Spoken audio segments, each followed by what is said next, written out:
आइए जानते हैं तब क्या हुआ जब भगवान शिव के विवाह में धरती पलटने वाली थी। जब भगवान शिव का विवाह माता पार्वती से तय हुआ, तब पूरे ब्रह्मांड में आनंद छा गया।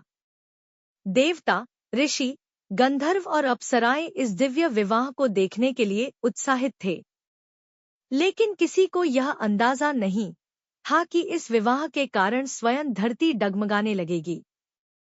कैलाश पर्वत पर विवाह की तैयारियां शुरू हुईं।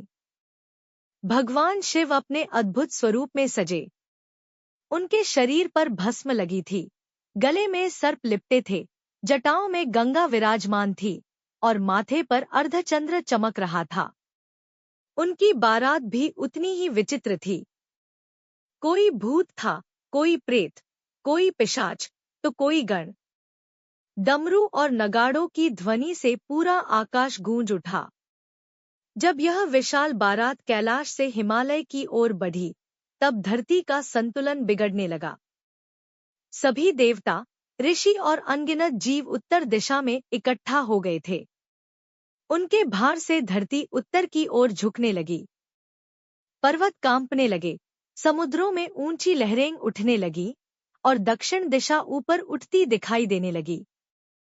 देवताओं में भय फैल गया।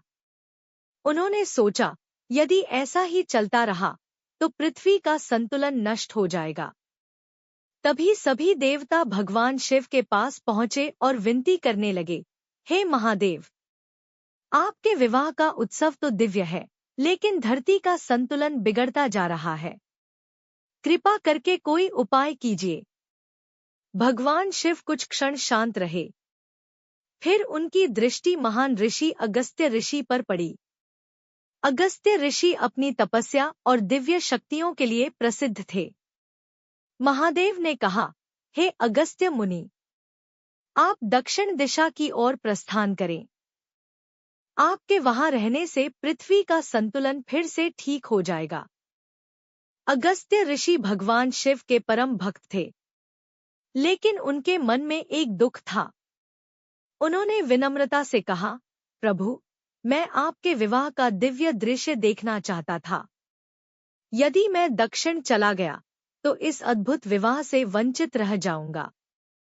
तब भगवान शिव मुस्कुराए और बोले, हे मुनिवर, आपकी भक्ति से मैं प्रसन्न हूँ। आप दक्षिण में रहकर भी हमारे विवाह के दर्शन कर सकेंगे। मैं आपको दिव्य दृष्टि प्रदान करता हूँ। इतना सुनते ही अगस्त्य ऋषि दक्षिण दिशा की ओर चल पड़े। जैसे ही वे दक्षिण में पहुंचे, धरती का संतुलन धीरे धीरे सामान्य होने लगा। उत्तर और दक्षिण फिर बराबर हो गए। पर्वत शांत हो गए और समुद्रों की लहरें भी स्थिर हो गईं। उधर हिमालय में भगवान शिव और माता पार्वती का विवाह बड़े धूमधाम से संपन्न हुआ। देवताओं ने पुष्पवर्षा की, गंधर्वों ने गीत गाए और पूरा ब्रह्मांड हर हर महादेव के जयकारों से गूंज उठा।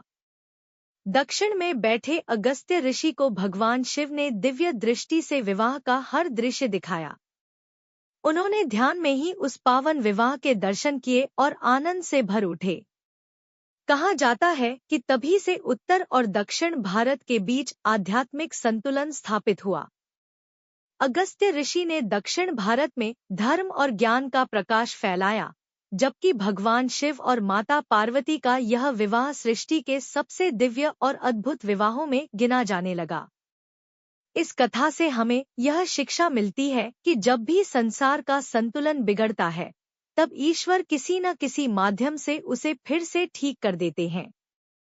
हर हर महादेव।